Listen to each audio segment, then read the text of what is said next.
कृष्ण की घमंडी पत्नी। सत्यभामा कृष्ण की दूसरी पत्नी थी। वो एक बहुत ही घमंडी स्त्री थी।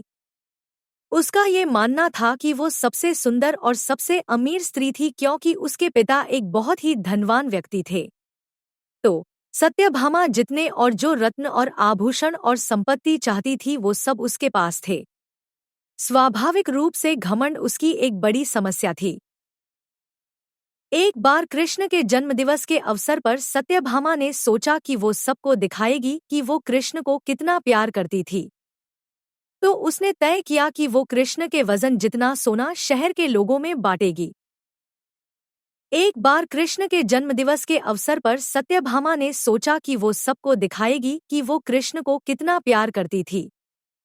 तो उसने तय किया कि वो कृष्ण के वजन जितना सोना शहर के लोगों में बांटेगी। इसे तुलाभार कहते हैं। ये मंदिरों में होता है। लोग एक बड़ी तराजू में अपने वजन के बराबर का मक्खन, घी या चावल या कुछ और रखकर वो चीज लोगों में बांटते हैं। चावल, नमक, दाल या सोना या वो कुछ भी आप दे सकते हैं जो देना चाहे। ये प्राचीन परंपरा हमारी संस्कृति का एक हिस्सा है। सत्यभामा ने तुलाभार की व्यवस्था की। लोग बहुत प्रभावित हुए पर कृष्ण पर इन बातों का कोई असर नहीं हुआ। वे जाकर तराजू के एक पल्ले पर बैठ गए। सत्यभामा जानती थी कि उनका वजन लगभग कितना है और उसने उतना सोना तैयार ही रखा था। पर जब उसने सब सोना दूसरे पल्ले पर रखा तो कांटा जरा भी नहीं हिला। कृष्ण का पल्ला थोड़ा भी ऊपर नहीं हुआ। ऐसा ही कुछ तब भी हुआ था जब कृष्ण एक शिशु थे। एक राक्षस आकर उन्हें ले जाने लगा। तब कृष्ण ने अपना वजन इतना बढ़ा लिया कि राक्षस वहीं गिर पड़ा और कृष्ण ने उसके ऊपर बैठकर उसे कुचलकर मार डाला। क्रिया योग में एक ऐसा तरीका है जिससे कोई योगी अपना वजन बढ़ा या घटा सकता है।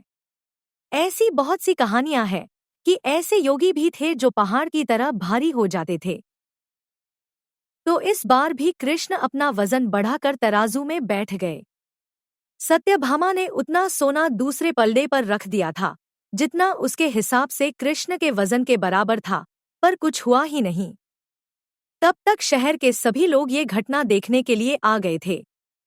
तब उसने अपने नौकरों से वो सभी गहने मंगवाए जो उसके पास थे। एक के बाद एक वो गहने डालती जा रही थी और सोच रही थी कि काम हो जाएगा, पर कुछ नहीं हुआ।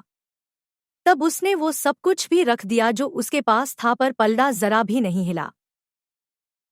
वो रोने लगी क्योंकि ये सब उसके लिए बहुत शर्मजनक था। सारा शहर देख रहा था और उसके पास पर्याप्त सोना नहीं था। वो जो हमेशा अपनी संपत्ति के बारे में इतनी घमंडी थी, उसके पास पर्याप्त सोना नहीं था और उसे समझ में नहीं आ रहा था कि वो क्या करे। तब उसने रुक्मिणी की ओर देखा, जिससे वो बहुत जलती थी और हमेशा परेशान रहती थी। उसने रुक्मिणी से पूछा, अब मैं क्या करूं, क्योंकि ये बात सिर्फ मेरे लिए ही नहीं पर तुम्हारे और हम सब के लिए भी बहुत शर्मजनक है। मैं क्या करूं? तब रुक्मिणी बाहर गई और तुलसी के पौधे के 3 पत्ते उठा लाई। जैसे ही तुलसी के वे पत्ते उसने तराजू के दूसरे पल्ले पर रखे, कृष्ण का पल्ला तुरंत ही ऊपर आ गया।